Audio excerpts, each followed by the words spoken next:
Hello everyone, my name is Dr. Puru Dhawan and today we are going to discuss a critical issue faced by many kidney failure patients, that is loss of appetite. We will explore why kidney failure patients often lose their appetite, the underlying reason behind this and the treatment available to manage and improve this condition. Loss of appetite is a common symptom among kidney failure patients. It can significantly affect their quality of life and nutritional status, leading to further health complications. But why does this happen? Kidney failure results in the accumulation of toxins and waste products in the blood. As the kidney are no longer available to filter them out effectively, this buildup of toxins such as urea and creatinine can lead to nausea and a decreased desire to eat. When the kidney fail, they cannot balance the acid level in the body, leading to a condition known as metabolic acidosis. This imbalance can cause a loss of appetite, nausea, and vomiting. Many kidney failure patients experience gastrointestinal problems such as gastritis, ulcers, and delayed gastric emptying. These conditions can cause discomfort and reduce the desire to eat. Uremia, a condition caused by high level of urea in the blood, can alter the taste of food, making it unpalatable. This change in taste perception can lead to a reduced intake of food. Certain medication prescribed to manage kidney failure symptoms can have side effects that include loss of appetite, nausea, and taste changes. The stress and the anxiety associated with the chronic illness can also contribute to loss of appetite. Depression, which is common in chronic kidney disease patients, can further exacerbate this issue. Understanding these reasons is crucial because managing and improving appetite involves addressing these underlying causes. Now let's move to discuss the treatment options available to help kidney failure patients regain their appetite. Encouraging patients to eat small, frequent meals can help manage their food intake better than the larger, less frequent meals which might be overwhelming.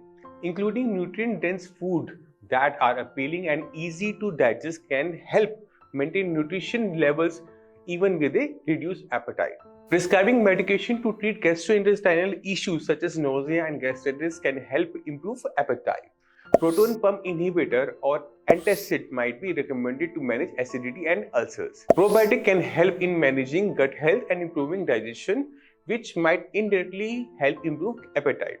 Medication that binds phosphorus and manage potassium levels can also reduce the symptoms affecting appetite.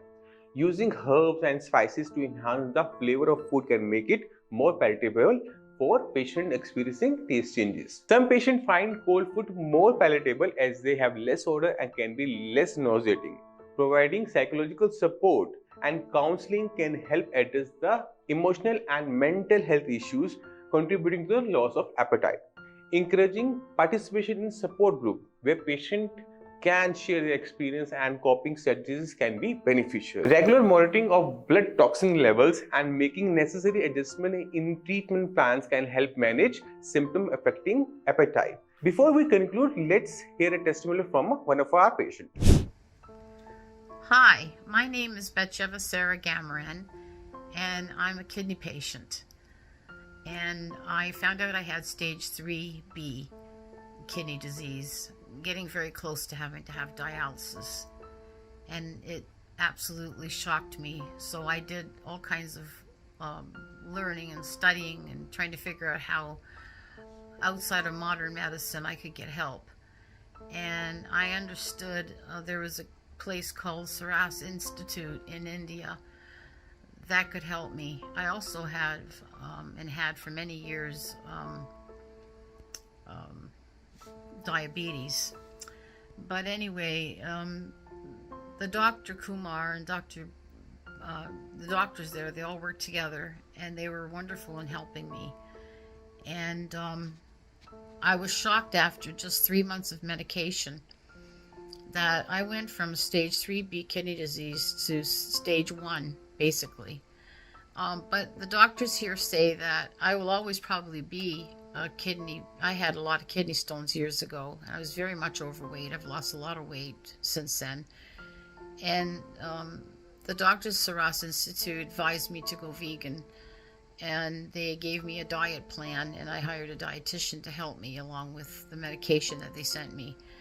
And with the medication that they sent me, and with the diet that they advised me to be on, I've actually been able to get my diabetes down to where it's the A1Cs is 5.1, which is not even diabetic any longer.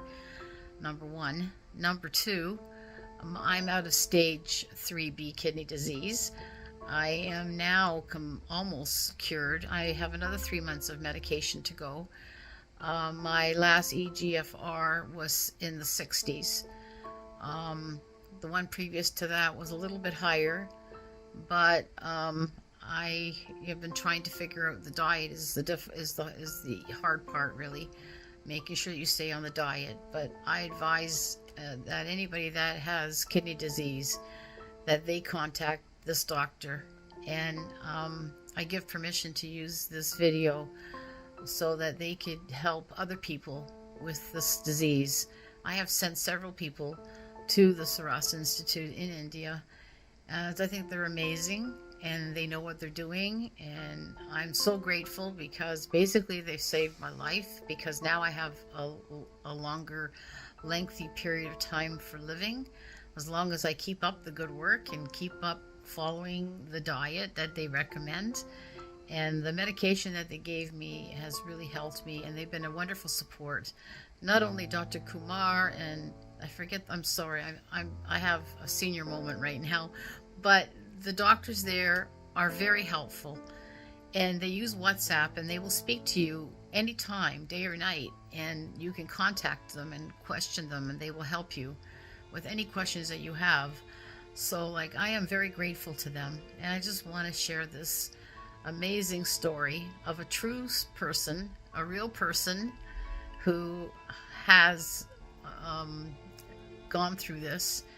And I wish you all the best and good luck in your endeavors and in your disease, and that they will help you also.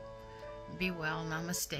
In conclusion, loss of appetite in kidney failure patient can be managed effectively through combination of dietary adjustments, addressing gastrointestinal issues, managing toxin levels, improving taste perceptions, and providing psychological support. If you or a loved one is experiencing this issue, I encourage you to reach out to our team for personalized care and support. Thank you for watching this video. If you have any questions or need further assistance, please leave a comment below or contact our team directly. Until next time, take care and stay healthy. Namaste.